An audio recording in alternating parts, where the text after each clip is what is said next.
this is Kelly with Gia's Italian Kitchen. I am here with Allie, the owner of the Hangry Chef, and she is our guest tonight. We are at the Nouveau Market. So if you are in Iowa, hopefully you have heard of the Nouveau City Market downtown Cedar Rapids.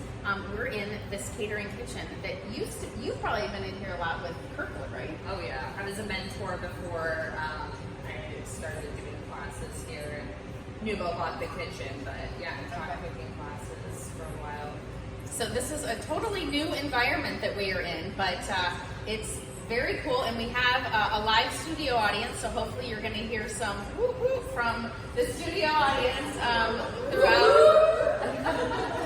throughout our episode. So tonight we are going to show you, I'm not going to show you, Allie's going to show you how to make charcuterie boards. And she's going to show us some amazing tricks, and we have lots of amazing ingredients, so hopefully you received your class packet that has some suggestions on what you could have purchased ahead of time, meats and cheeses and nuts and fruits and vegetables and pickles and so many wonderful jams and we're gonna just talk through all those and talk through the differences and what you might be pairing, like meats and cheeses and jams and whatever. So if you have questions and you're not watching this live, you can always email us at giasitaliankitchen@gmail.com, or if you are live, you can put some questions in the chat, and our studio audience will hopefully be shouting out some questions as well. So, thanks for coming in here. Yeah, I'm excited.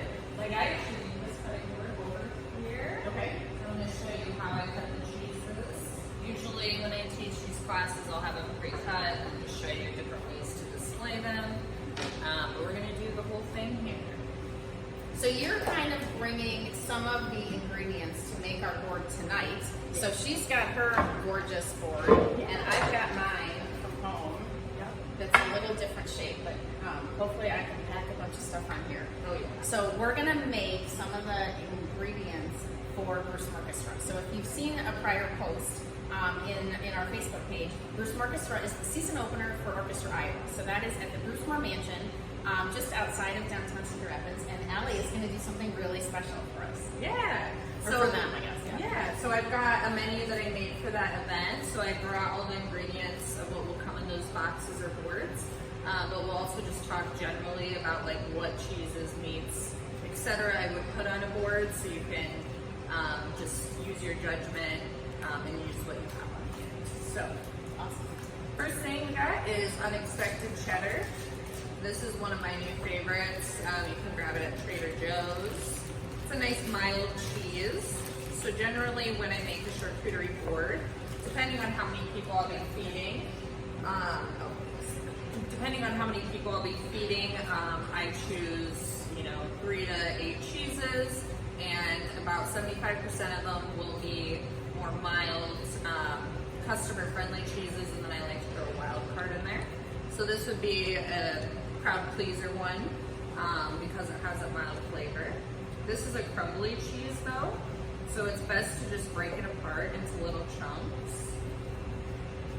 And if you try to slice this type of cheese, you'll just have a hard time keeping it together. Oh, it's delicious. Oh, it's so good. So what makes it, what did you call it? Unexpected cheddar. So how is it unexpected?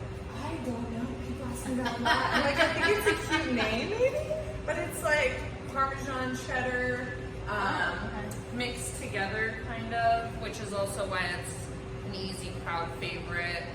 And not only that, but it's nice to have some mild cheeses, so you can build your bite on top of it and have it be like a supporting flavor to a bunch of different things. When you have like a pungent cheese or a fruit flavored cheese, it kind of is the star of the show, and you can't put too much else on there without it tasting crazy. So we have some herb goat cheese. Yeah, so that's some a nice one. manchego, which I just love. Yes, manchego would be a great one. And that's some sort of cheddar, I forget what it was. And some brie. So I think we definitely, I got over brie. here, definitely a mix of what you're talking about, whether it's like a strong or a fruity or kind of a mellow cheese. Right. And so we'll want to help them pair their meats. Well, so manchego would be a great replacement of a cheese like this because it's also pretty mild. Yeah. But when people ask me to describe it, I say it's like a denser Parmesan. Okay. Because it's got that salty, slightly sweet flavor to it. It depends on what manchego you get too, of course. If you get like the real stuff, it's gonna be a little bit more strong in flavor. It's a sheep's milk cheese. My husband loves the manchego, and when I buy it, he steals it, and then I don't get much of it. I'm gonna just turn this so we can fill up and see. Yeah, so we got the unexpected cheddar in one corner, crumbled up. I like to put my cheeses in the corners or along the edges because these are gonna serve as your sturdy boundaries for everything that you're gonna fill in later on. Okay. Especially when you're folding like meats and cheeses, or meats and fruits, you want to have some strong things to put in between so it doesn't move around. So how do you kind of visualize where you're putting stuff? You're doing all the cheeses on the edges, and then what? And then I'll fill in the rest. I mean, charcuterie traditionally is more just like meat and cheese and olives, and not so much what has become the Americanized version of it. But I love the Americanized version of it where there's all types of different things on there. So you can go crazy with like your pairings, and it's supposed to be filled. There's supposed to be no blank spaces. So We're good with that. No blank spaces on your plate? yeah. So blueberry goat cheese would be our wild card. This one is delicious, but it is, you know, a little bit scary sometimes to people. It's like fruit flavored, and the goat cheese is kind of tangy. With goat cheese like this though, I'd recommend getting a little cheese cutter like this. You can get one like this off Amazon for $10 instead of getting the big, you know, restaurant grade block. But it'll just make it easier to slice these into nice circles without it falling apart. That's a great tip. Yeah. Because when you do cut it with a knife, It'll just mush. comes across, Yeah. or crumbles apart. Right, so Oh, you that's could cool. dip your knife in hot water and that'll help you get nice clean cuts. However, because it is cheese, you could potentially melt it, Yeah. so this is your best bet. So we're just doing that. So the last time we talked, you mentioned a funny thing about, like, if someone doesn't know what charcuterie is. Yes. You've kind of described it, but I thought it was so funny how you, not described it, we just described it, but like you had a name for it, and I loved it. Fancy adult Lunchables. There you go. Yes. Because It's no, a it's, fancy Lunchable. it's true. And some of my biggest fans nowadays are little kids, and I'm like, you guys are totally the future right now. You're so bougie, Yeah. eating actual charcuterie boards at 2 years old. I was actually eating a Lunchable at 2 years old. But, I saw a cute thing online that was a child's charcuterie board that had like the peanut butter and the jelly and the carrots, and they actually made like a kid's lunch, but they made it all fancy like you're doing. And I was like, that's a good. Well, that's a great way idea. to get your kids Yeah. to eat different things too. I have customers that come in and they get boxes from me because they're like, my kids will not eat cucumbers or vegetables unless they're in your boxes. Oh, And I think it's just because of the presentation. Like, Uh-huh.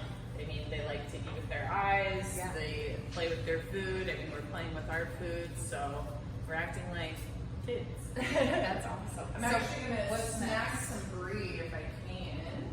This one right here, and I'm gonna show you guys how to fan it out here. So, take a knife with this one. Brie, when you're cutting cheeses, save it for last because it will like fuck up your knife. And I mean, obviously you can clean it in between, but I usually quarter it if I know I'm gonna fan it first. So I'm gonna cut it into fourths.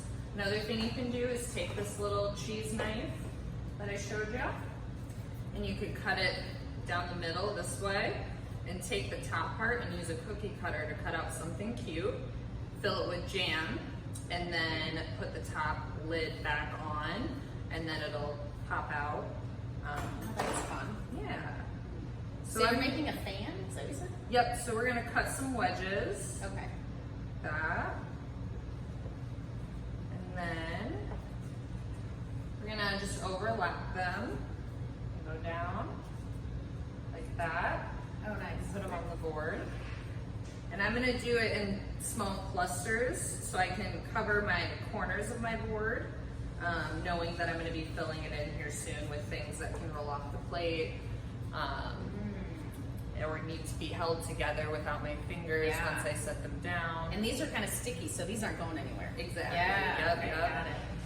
So we'll do it like that. But brie, especially if you are eating it with guests, you should definitely cut it up for them, because it is a hard cheese to just cut up with like a little butter knife or cheese knife even, because it is so soft. But baked brie is delicious as well for the holidays. One of my favorite baked brie, of course, has garlic in it. So if you do, I take the whole wheel and kind of make slices into it, but not cutting them apart. And you pour olive oil and garlic, like a lot of garlic, and then you bake it for, I don't know, I have to pull out the recipe, maybe at like 375 for maybe 15 minutes, just to kind of Get it incorporate gooey. it gooey. Holy cow, that on some baguettes or crackers is phenomenal. Yes. You do confit garlic? No, I just either I would roast it whole or just raw and just toss them in there. I mean, the roasting it is essentially the same thing, Okay. but confit, you just remove the outer shell of the garlic, so you just have the raw cloves and cover it with oil and then simmer it on low for a couple hours. Okay. And it'll essentially caramelize it, so it's a delicious like garlic paste. We'll have to do that next. How's that sound? Right? So with charcuterie, we've paired this with, depending on if you like reds or whites, how would you describe, like what wines do you like to drink when you're eating and eat some cheeses? Or just, do you care? I mean, yeah, wine's wine. Beggars can't be choosers right now. But the red wines, they can be a little bit strong sometimes. So typically, a white wine is good because it's more of a mild flavor. It's going to be light. Red wine, of course, pairs really well with certain things like brie and a cheddar, in my opinion. But like the blueberry goat cheese, for example, is so strong in itself that like a nice like Pinot Grigio that's somewhat mild will go better with that, in my opinion. So need a wine glass, not the one I'm drinking from. Let's make a salami rose. So the salami rose is going to take up quite a bit of room on the board. So I have my cheeses down, as you can see, and next in line will come meats, because those are the two most important things on the board. Yes. So we worry about those first, and then everything else is a filler. So the salami rose will take up some room. We're going to do that meat first. So you'll need a wine glass, which I'm sure you have. And you're going to need some sort of salami. Basically, it just needs to be really thinly cut and a larger size, so it can fold over the edge of the wine glass and be about 50-50 on each side. If you have a smaller piece of salami like this, you could do it on a champagne flute, or I'll show you how we can do it in a ramekin. So the natural oils of the meat will help hold this together. So I'm just folding it about halfway over, gently pressing it on there. You don't want to do it too tight, or it'll look it won't look as natural as it could, I mean, for salami rose. So when you make your boards, you do this with the glass every time you make a salami flour? Oh yeah. Oh, wow. Unless I do ramekin, of course, but Okay. I But you're using this technique, like to make your own. yeah, stuff. Okay. yep.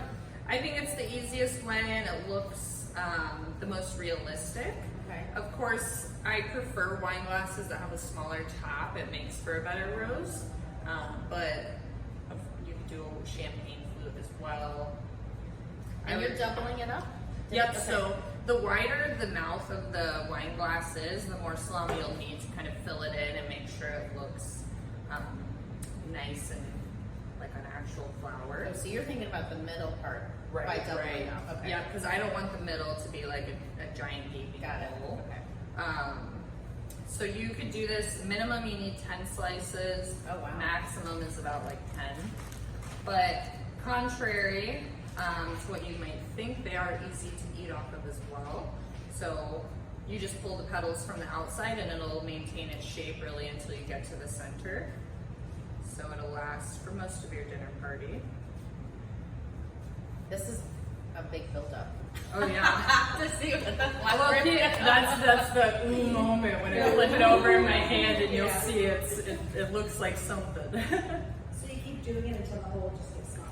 Yeah, so I'm just getting a little crazy with it right now because I have a lot at my disposal and I want it to look nice and pretty. But like I said, 10 is the minimum for you to get the idea. So I flipped it over to my hand. You can kind of see it in there. And then the natural oils from the meat will just make it slide right up. Ooh, that is so cool. I love it.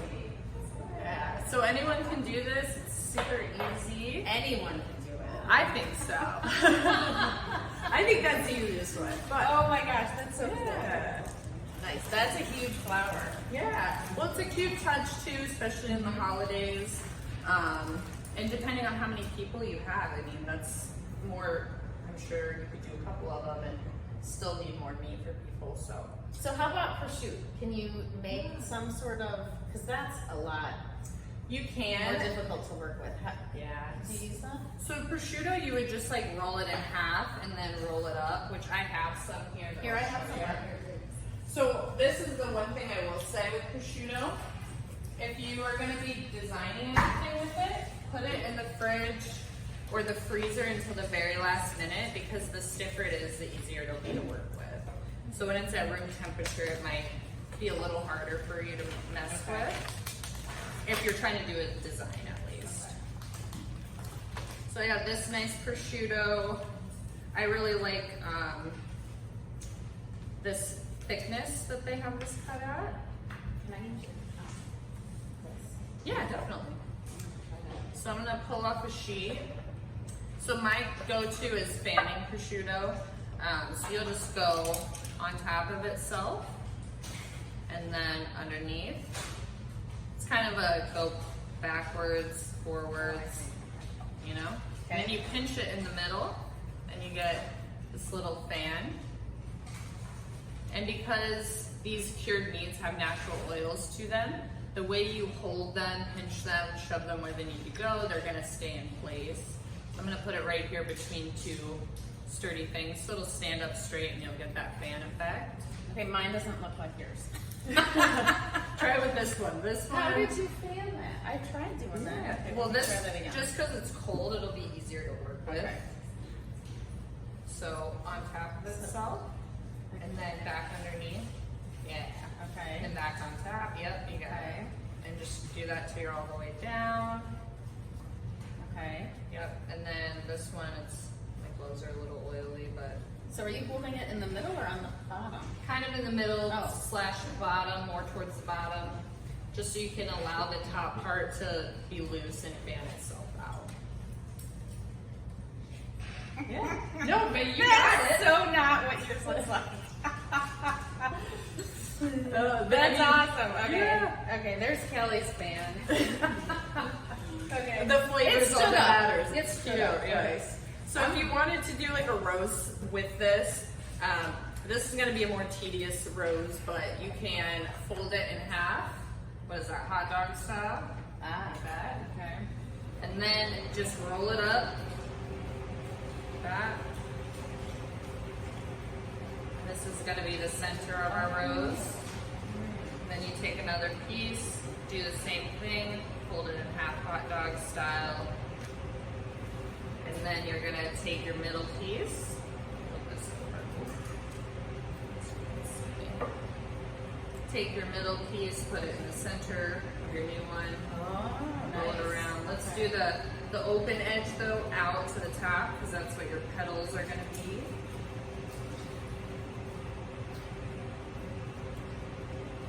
Oh, that's nice. Okay. Yeah. So this one you're going to have to do a few pieces just so you get the size that you're looking for. But if you're having trouble holding it in place, just take a little toothpick and shove it through the middle, and that'll keep it looking the way you want. Do you ever give people lessons on how to eat the charcuterie board afterwards? Because like you're like, okay, now you have to peel this from the outside, Right. and then you can only go the petals from the middle and take the cheeses from don't let this fall over the side. Yeah. So like the rose like I was saying, you pull it from the outside. That's why I tend, when I do orders for people, I don't do something like this because I know it'll be difficult for them to eat. That's why I usually opt for the fans because they're easy to just pluck off the board and eat that.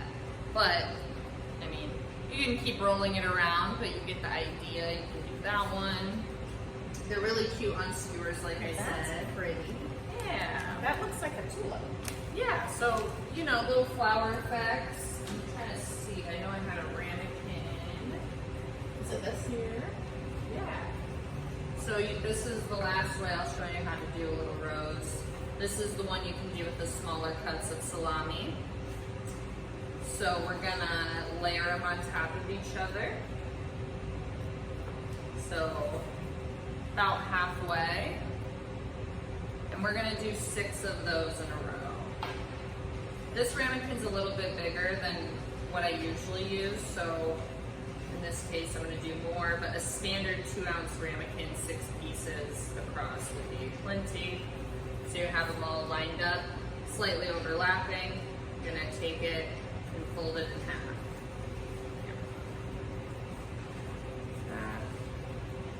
So it's in half now. Let's see. So I'm gonna put one part in, and then around the rest of it along the edge, like that. So it's pretty deep in the cup right now. That's fine because we're gonna fluff it out once we get our base in there. So I'm gonna just do that again because this is a larger size cup, so I have more room to fill than normal. But you're doing this method really because of the size of the salami? Yes, because you could do this on a champagne flute, but I don't have those on hand as often, so this is my other way. So I did 2 layers. You can see it starting to come together. And then to fill the center of the rose, we'll take one piece, fold it in half, roll it. Take another piece, fold it in half, roll it around this first one. And I'm gonna do that 2 more times, so 4 pieces in total. I would say it took me about 12 pieces of salami to make this rose. Put that in the middle here, like that. And then last step is pull from the edges and get those petals out. So you have more of a realistic effect.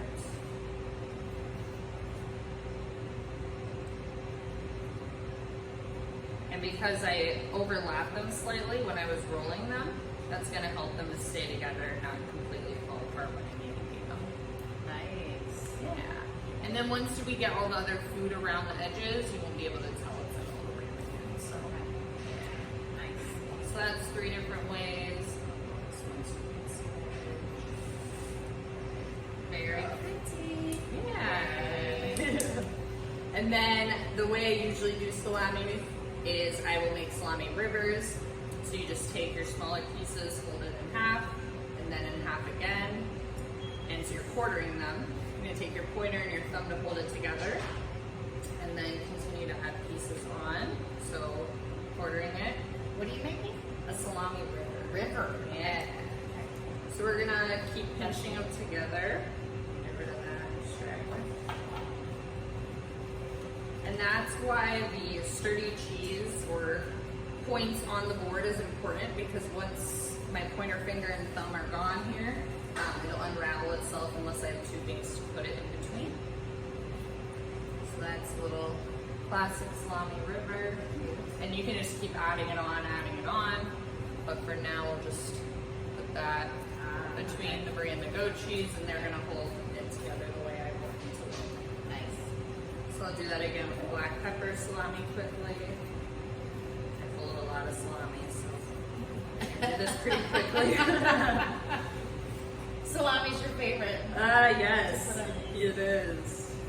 It's the easiest to work with. I do love smoked salmon or like a pate, but generally speaking, salami is a crowd favorite, so I tend to include a variety of different types. Prosciutto's a pretty safe bet as well. Pates usually get a little Those are iffy. Depends on the yeah, I person. was gonna say it's a little adventurous for some, but So it's a bigger salami river. And put that between these two here and hold it in place. And then do one more quickly. We made, in a prior episode, we made bruschetta and we did a mushroom pate. So we did it meatless and it was so delicious. And then of course I had to saute some pancetta and put it on top so that we had some meat in there just to add some of the meaty salty, but it was delicious. But that was a fun option to make a mushroom pate if you don't like you know, the chicken livers or whatever livers to make a classic pate, because a lot of people don't like those. But yeah, or actually, so I just went to Colorado recently and they made a like spicy tuna pate, a mackerel pate, halibut. oh wow. So more of those mild fish. So if like you like sushi, you probably like that type of pate. You don't have to do something as wild as I don't know, duck liver or Goat cheese, I don't know, quail, whatever. Which are good if you like that flavor, but Yeah, but it's not for everybody. yeah. So what's next? So meats are done. Next Okay. we're gonna do some grapes because these are gonna take up quite a bit of room. We've got sapphire grapes. These are pretty seasonal, but they're really yummy and sweet. They look like baby eggplants. Those are cool looking. Yeah, so they're Are they sweeter than a regular grape? yeah, much sweeter, and they're called sapphire grapes or moon grapes at the store. So they're in season this time of year, and then also around like Valentine's Day time. So I'm just gonna put it in 2 little clusters. I like to keep them on the vine so that they don't roll off the platter, of course. And then we've got crazy skewers. So this is what comes in the Bruce Orchestra box. So we're throwing these on here. Oh, nice. So I have little balsamic reduction pipettes on it just because typically my customers are taking it somewhere else. So if I drizzle it over immediately, it'll kind of get soggy and discolor the white mozzarella. So to avoid that, we put it in the little pipettes so it's easier to eat. But of course, That's cool. Amazon. And then what do you do with it when it's time to eat it? So you'll take the pipette out and then you squeeze it over the caprese. So it's just jammed in the tomato right now. Right, yep. And it's not going anywhere. Nope. Okay. Yeah. That's very cool. Yeah, and it's a cute little added touch, but like I said, if you're eating it right away, you can just drizzle it straight over there and not stress it. You could also get like a nice log of mozzarella, slice it with some heirloom tomatoes, basil, layer it up that way with some balsamic, and it'll taste just the same. Those are fancy. The little, what do you call them? Balsamic what? Reduction pipettes. Pipettes. Yeah. So these pipettes are typically used in like alcoholic beverages. So I went to a restaurant in Chicago and saw they were putting these in drinks, and I thought that'd be cool to put like sauces in there for food purposes. Oh, so you invented this? Yeah. Well, kind of. Not the pipette, just But the the use usage, of it. yeah. Awesome. So we're gonna put those on the corners there and fill up some space.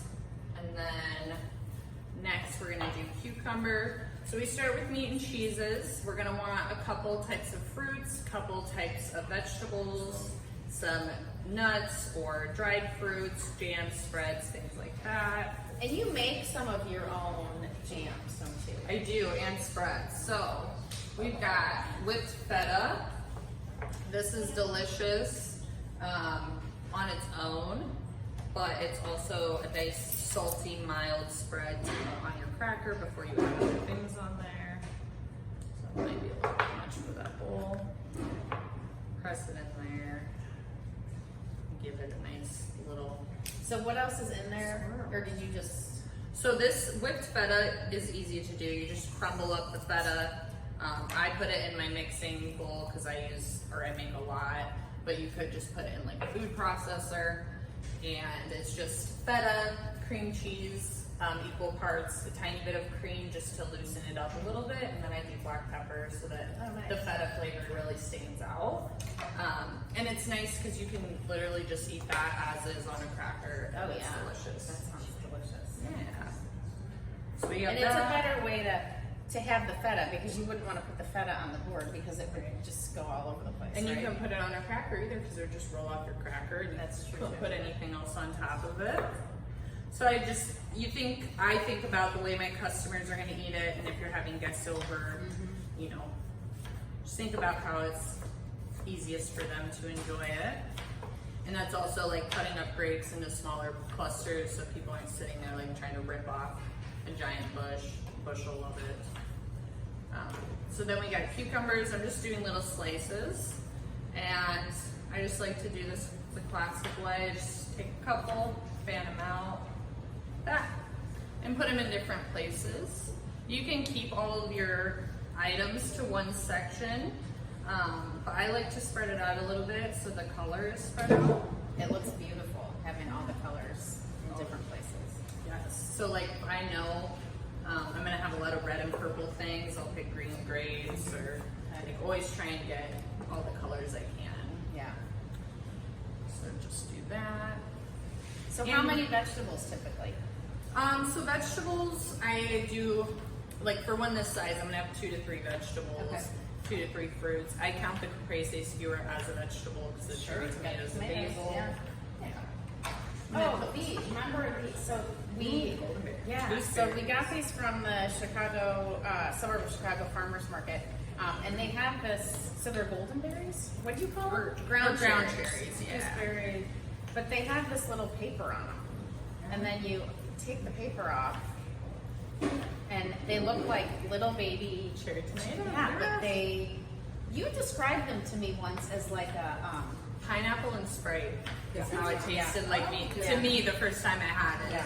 Yeah. But they go by a couple names. So like if you're at the store, they'll be called golden berries. But if you're getting them from a farmer's market, they're gonna be gooseberries or ground cherries. okay.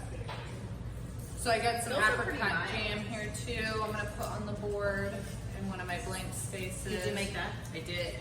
Yeah. So I just take dried apricots, sugar, water, rehydrate it, and then let the water kind of boil off a little bit and blend it, and easy peasy. Awesome. All right, so we're gonna do cucumbers are on there, strawberries. I like to cut my strawberries, some of them in half, leave some whole. So bigger ones I'll cut in half and leave the green on there. It's just a nice added touch. So I'm gonna cut the bigger ones in half and put them on different parts here. This looks gorgeous. Yeah. And then I'll take the smaller ones and leave them whole and put them in some blank spaces. Have some where the green is facing up and some where it's facing down, so you have the different pops of color. And then we got some blackberries we're gonna put in the gaps we have left here. This is packed. Oh yeah. Holy cow. Yes. That's how I like my charcuteries. It's like an exploration. As you're eating it, you're like discovering new things. So the Bruce Moore box, like they're gonna get all of this? Yep. So Holy probably not this quantity unless you get like a large box or something like that. But yeah, all that's included. Okay. This is the only thing that's not, but this is a special treat because they're in season. We've got tiger stripe figs, and I want my guests here to eat them, so we're gonna put them on the board. Those are cool. They're yummy, but they're really cool. They get the stripes because of the other types of figs they're next to. Squash does the same thing, where whatever it's next to, they'll kind of blend together a little bit and become hybrid, and that's why you get squashes with stripes or different flavors. Okay. So we're gonna do, Can you show them the inside of it? yeah. That's so pretty. And figs too, just so you know, you eat them whole like you would any other fruit. You don't have to peel off the outside of it. Okay. It tastes kind of like a fig newt, Yeah, they're yummy. and I love those. It brings back childhood memories. From the Lunchable. Yeah, exactly. Oh yeah. This is the fancy fig Newton. So then we got the little cornichons. These are little baby pickles. These will be in the box for Bruce Orchestra, so we're gonna use these to fill in the last little space I have here. I put them on the cutting board first so they're not sopping wet because I don't want to make anything on here soggy. And that's also why I don't put crackers on my boards personally, because I know people are taking them home if they might refrigerate it or whatever the case is. You don't want them to get soggy. Same with nuts and chocolates, things like that. the moisture will ruin the quality of them. So do you just have those in separate containers or like on a separate board? Right. Like, So if it was chocolate or nuts, I'd have them in their own ramekins. And then crackers, I pack individually like this, and I put it in a bag on the side with your order.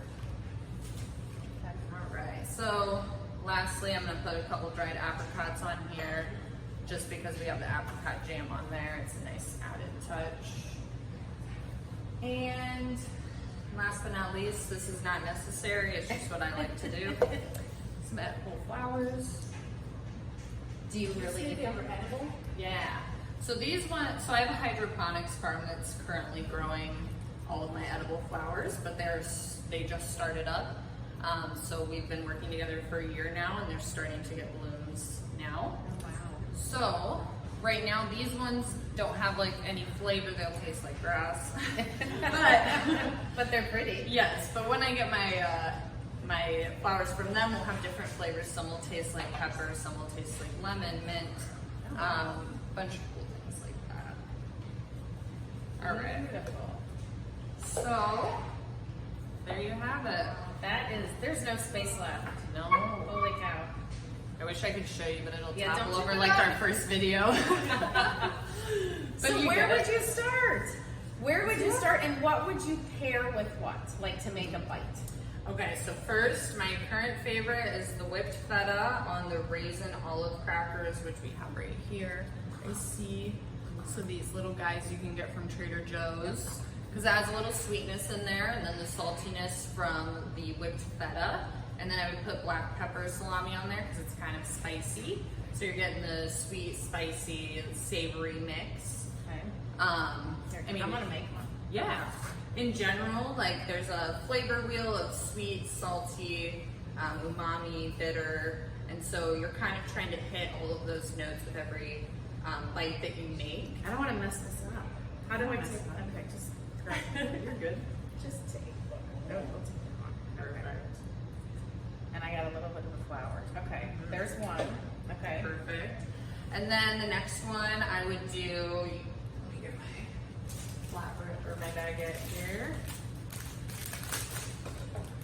So this one, I think those ones are the rosemary and The fig, I think it's fig and rosemary? yeah. Yeah. So I'm gonna do some brie on this baguette next. We're gonna do some apricot jam on there. And you can just eat it like that. And you can also throw a little bit of salami on there. This is gonna be like a sweet and savory bite. Yeah. Okay. And beautiful. And then we could do, I'm trying to think. What would we do with cheddar? cheddar? Okay. Yeah, that one we're gonna do. You could either put it on a cracker, or honestly, take this, the blackberry, piece of salami, just plop it in your mouth like that. You don't have to have a cracker, unless you want to. But you could just throw it on here, put the salami down first so it doesn't roll around. Kind of put that That's a off to big the bite. sides. It is a big bite. You can break the cheddar up a little bit. But, I mean, another added touch, you can put a little hot honey on there, some red pepper flakes, and really elevate the flavor even more. Let's see. Blueberry goat cheese honestly just stands alone, I think, because it's so It's very flavorful. Yeah. We're gonna do this one too. Another way to do the brie. We're gonna do that. And take a little piece of prosciutto. I'm gonna rip this one in half just because, I mean, it's a lot of meat for one bite, but I mean, it's your prerogative if that's what you like. But that, and then, Ooh, yeah. nice. Oh, that's Yeah. pretty. Yeah. So lots of good bites. I mean, you can. I love cheese and crackers and cucumbers. That's how I eat at home a lot because the cucumber is like a nice refreshing bite, and the texture on there I really enjoy. So I would dig this unexpected cheddar. I'd do cucumber down first, that, and eat it like that. Or you can pop some meat on there too. Okay, nice. But it's all about being adventurous. My boyfriend the other day ate a cucumber with some triple berry jam I made, and I thought whoops. And then it was actually delicious. So that's the beauty of charcuterie, in my opinion, is it kind of, in a way, forces you to be more adventurous and try different things together, because you'd be surprised. I mean, that's kind of the point, is that everything should taste good together for the most part, so don't be afraid to just try something random. But the cornichon on the brie and apricot jam one, it might be really good. So the brininess of it, with all the sweetness. So is that a sweet pickle or a dill pickle? So these are like, I don't know, like dill pickle, Okay. but they're tinier. So they're kind of like, I don't know, Bloody Mary. Like they're just very savory. I wouldn't say they're sweet whatsoever, but Okay. yeah. Yum. It's nice because they're bite-sized so that they will fit on your bite easily. Okay. Yeah. Awesome. This is beautiful. Thank you so much. So Bruce Orchestra is coming up in a few weeks, Saturday, September 17th. So as I mentioned, it's on the front lawn of the Bruce Moore Mansion. Allie is here. She's one of the booths at the Nouveau Market. So if you have not been down here to the Nouveau Market, it's amazing. There's a ton of restaurants and vendors that you can order stuff or have lunch, have dinner. It is a wonderful place to come and support your local vendors. And then Bruce Orchestra is the season opener for the orchestra. So if you have not been to the Paramount Theater downtown, this is a wonderful event to bring some family and friends and have a picnic. You can bring your wine and your charcuterie tray, either making it or ordering it from Allie, which we will post how you can order one for that event. But it is a really great event to experience the orchestra. It's outside, it's casual, you can chat, and it's a much different, more comfortable feel than being inside the Paramount Theater. So, which is also awesome. But if you haven't been there, this is a wonderful introduction to the orchestra. So consider that, and their tickets are on artsiowa.org. And what is your website? The Hangry Lady IA.com. Okay. Yep. And for me, Gia's Italian Kitchen. So what's next from us? We will have more episodes coming up in Facebook and on the website, so check those out. And what could be next for you if you are interested in more of a private lesson is we also do group coaching classes so that are cooking. So they could be in person, but more, think of if you have friends and family across the country that maybe you don't get to see very often, and maybe you're not going to see them for the holidays or someone's birthday.